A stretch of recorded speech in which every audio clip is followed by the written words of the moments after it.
Hello, Ryan here from RLF Vacuum Cleaners in Lakenheath. In today's video, I've been dropped off this refrigeration unit or fridge cooler off a Thermoplan Black&White 3 coffee machine.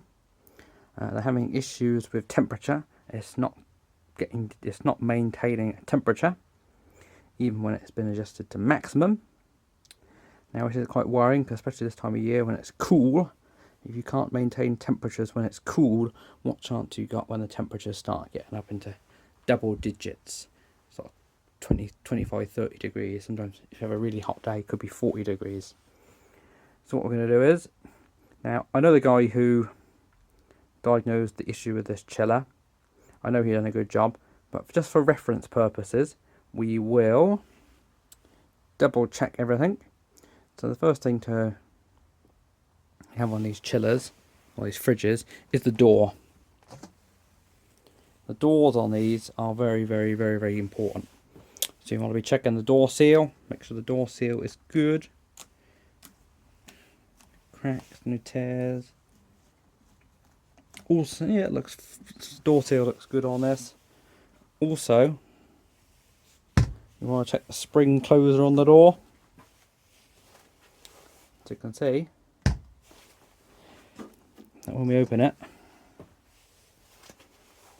it closes again. And a good way to test spring closing doors is about an inch away. Literally just slightly open it and it pulls shut. So we've got a good door seal. The door is closing by itself, and that's not to say that they're not leaving it open for long periods of time, but not a lot I can really do about that. Don't know how well that comes up on camera. We have got a few marks. This isn't a brand new one, but all looks to be good. So this side's alright. That's going to be an issue at the back, so we'll just flip this round. So here we are on the back side. We'll just open it up. The problem with these fridges is that they actually have a coffee machine set on top of them, and they also have them got a couple of machines to the side of them as well. So actually getting to the back of them while they're in service is actually pretty hard. That's why it has been recommended that it actually gets de-installed and taken away. I believe it isn't something that could be fixed on site. So what we'll do is we'll zoom you in. This fridge could do a bit of a clean up inside. There's lots of coffee beans and coffee grounds in there. Now, I don't know how well this is going to come up on camera, so I'll bring in an extra light. In the fridge, or refrigeration unit, you've got the compressor here. This is an LG one. And we've got the evaporator, and there should be a fan in there. Yep, there's a fan in there. It's spinning. You've got your capillary tubing. What this does is this backs up pressure into the evaporator, and then as the liquid goes through here and gets to the condenser on the other side, that's where all the magic happens. The gas suddenly expands, boils, and takes all the heat out. Now, what I was told was the guy didn't actually know if it was running or not because he just couldn't get anything to it, but it was actually getting slightly cold, so I'm guessing that the fan is alright. Problem is, one of these things, it's a job to know really. We have safety tested it, so it's safe. It is a bit bent up. You have got the little adjuster here, and you can see it's on the max, and it's still not getting cold or keeping it cold. So I think we've got no option other than to plug it in. We'll turn it on. Don't know if I can see it, but the fan is spinning up. There's not particularly that much airflow coming through. So I wonder if we've got a blocked up condenser. Looks alright, but yeah, there's not really that much airflow coming through really. We'll see if the compressor fires up. The compressor usually has a little bit of delay on it, so we'll leave that running for a minute or so. I'll see if the compressor fires up. And I'm back again. I'm chatting away and talking about refrigeration and then the camera died. But very, very simply, the compressor does click on and off. And I'm back again. I was chatting away, talking about refrigeration and temperatures and all that sort of stuff, but I hadn't noticed that the camera had died. So the outside temperature is about 12 degrees, and when the compressor's running, it gets down to around sort of 10 degrees or so.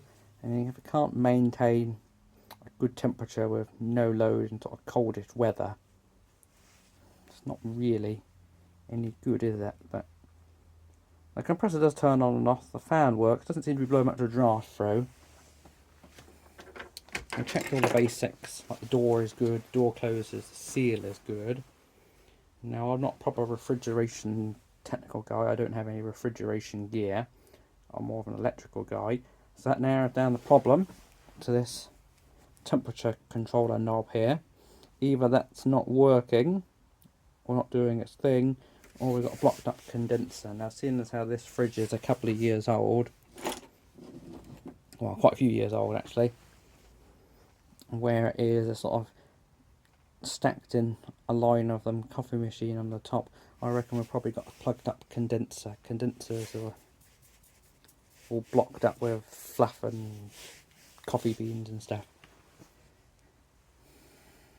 So it's a good job it came into us, because this isn't really the sort of job you can do on site really. So what we'll do is we'll spin the machine round, or adjust the camera, and then we'll take it apart. So we can't spin round. So I'll grab my screwdriver and we'll take this side panel off. There's a bit of flap on the grill, but the problem is you can't really see in very good. Ooh, not the camera. So I'll get this opened up.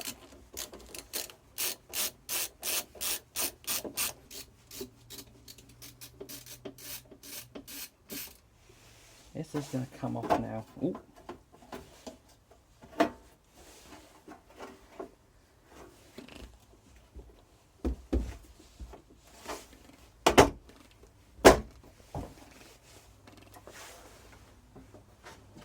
Any more screws, aren't they?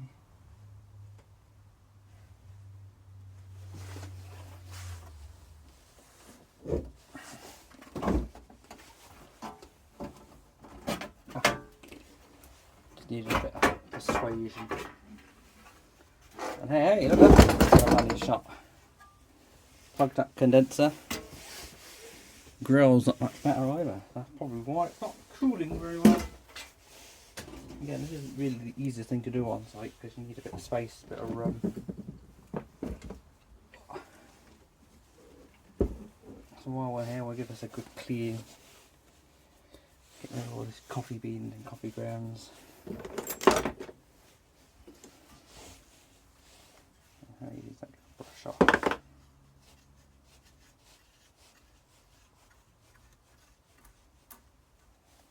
That's fairly thick.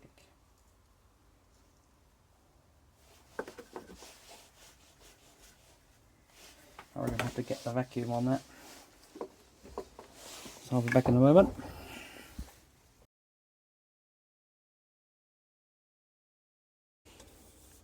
And now that we've cleaned the condenser, I've given it sort of a good going over, good brushing, good clean out, I'm going to fire it up. And we're going to hopefully blow a lot of the dust out.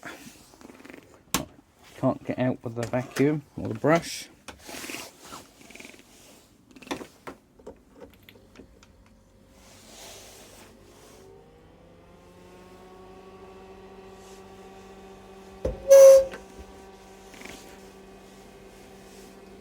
Just by putting my hand there, you can feel there's a considerable difference in airflow.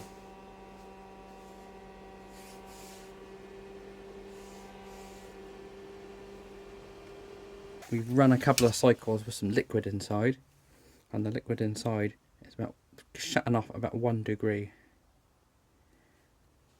which is a bit too low really. Realistically, we want to be shutting off about 3 degrees and coming on about sort of 7-ish, 6-7 degrees. So we're going to make some adjustments to the temperature controller. I'm going to turn it quite a way back, run a few more cycles.